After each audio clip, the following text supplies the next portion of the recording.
Hey guys, so I was planning on making a different video instead of a D&D video, but because of the weird weather going on lately with all the snow and wind, like, the snow I can deal with probably, but all this wind would mess up the audio, so instead I remembered, oh, I forgot to make a backstory video for Godzilla. And so here we are. Now, before I get into our backstory, I should probably give you an update on what's going on in the current campaign. If you don't want to hear it, then skip to this time. Okay, everyone that doesn't want to hear the update is gone now. Okay, so if you watched my last video, I mentioned that we were in this fight with a bug cult that's trying to summon some nature spirit. We defeated the cult leader, and Godzilla decided she wanted to build a totem pole to depict the events that happened during the fight with the bug cult. She kind of did this because she thinks that this is what heroes do. She doesn't exactly know what being Queen of the Monsters means. So that's pretty much what she did. And currently we are fighting a monster made completely of water. And what happened was we managed to chase after the water monster and freeze it. But after we froze it, we had to figure out how to get rid of the body because we didn't know how to kill this thing. All we did was freeze it and kind of slow it down. So our plan was to boil it while it's still frozen and see if boiling it will get rid of it. Now, Godzilla, as many of you who have watched my previous videos knows, she is kind of dumb. And she thought that by eating the monster, she'll become a monster.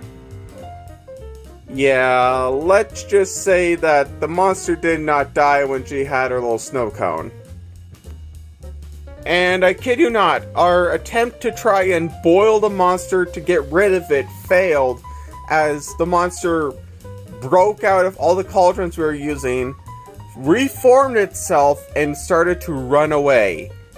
And let's just say the one that Godzilla ate is still alive, but she rolled well enough to where the monster is, or at least part of the monster is still stuck inside her.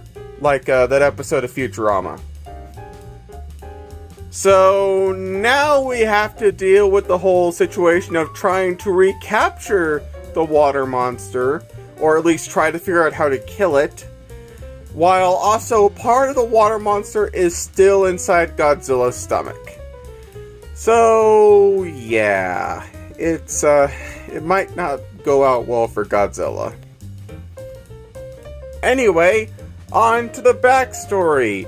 What most of you people clicked on this video to watch anyway, which I probably should have done instead of giving you a recap.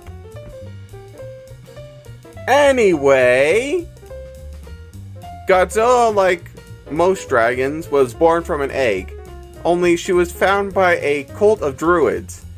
No one knows where she came from, no one knows who her parents are, all they know is that they found an egg, and they decided, hey, let's use this egg as a weapon! That's right, you see, these druids were a little bit extreme. They thought that in order to bring peace and harmony to the world, or, you know, be closer to nature, they have to force people to be closer to nature. So what they were going to do with Godzilla was that they were going to train her to be a horrible monster that they can control, that they can force people to go back to the forest.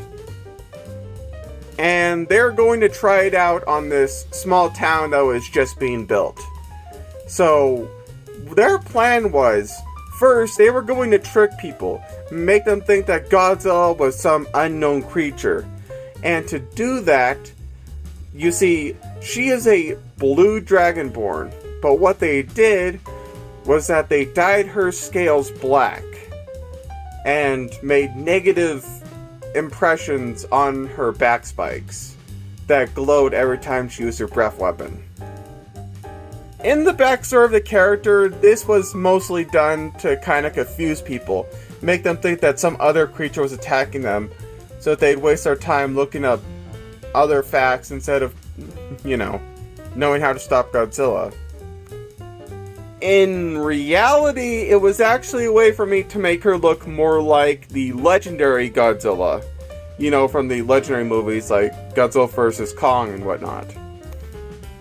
They also didn't really understand how barbarians work, so their plan was, if she gets any smarter than they want her to be, then her rage wouldn't work. So they intentionally didn't teach her anything besides very, very, very basic language. Like, every time she talks, she goes, Godzilla. Like, she always talks in the third person. And that's not all. They're finally setting up for their great plan to turn her into a giant monster. Now, how would they do this, you ask? Well, they were going to perform a ritual. This ritual, which I made up for the backstory, was where they're going to use these rocks with runes on them and basically turn her into a kaiju. And during this process, one of the runes that they set up was set up to where it will make her sleep. That way it will be less painful. And they were about to turn her into a kaiju until the town that they were going to attack got wind of what they were doing and killed them all and took out all the runes except the one that was causing Godzilla to go to sleep, because they were too scared to do anything with her. And so years passed. Godzilla has been asleep for years and years and years. It's been so much time passing that this small village that was just starting up became a big city. And what happened during this time? Well, someone disturbed the rune. No one knows how it happened, just someone disturbed it. And because of this, Godzilla awoken and tried to fulfill her, destiny by attacking the city. And people were basically helpless to stop her because this was a mostly peaceful city. There was not a whole lot of dangers they had to worry about. And the cultist plan was, it kind of worked. They didn't exactly know what Godzilla was. So, they went into the forest and begged the twin fairies for at least some way to stop her. And the fairies responded by making Mothra, a giant magical moth that is about the size of a large dog. Like a large dog. Mothra managed to talk Godzilla out of attacking the city by saying that, hey, this city is your territory. You need to protect it. And so she did. She protected it from all sorts of other monsters that the townspeople, or at least the peaceful townspeople that didn't really have a whole lot of weapons and whatnot, needed protection from. Including a failed clone of a Tarrasque named Anguirus. You might be asking, how is it a failed clone? Well, Anguirus was about the size of a large dog. So yeah, I think that counts as a failure. And Anguirus pretty much became Godzilla's dog. And everything was peaceful. Until a three-headed gold dragon named Ghidorah showed up and tried to attack the city. The townsfolk, Godzilla, and her friends all teamed up to fight this threat. Godzilla nearly dying in the process, but, nearly means, she got beat up pretty badly. They were not able to defeat Ghidorah. They were only able to scare it off, leaving the mystery of where it went, where it came from, all that, and no one knows. And at that moment, Godzilla realized, what is her purpose? What is her destiny? What have all these events led up to? And so, she came to the conclusion that her destiny is to become the Queen of Monsters.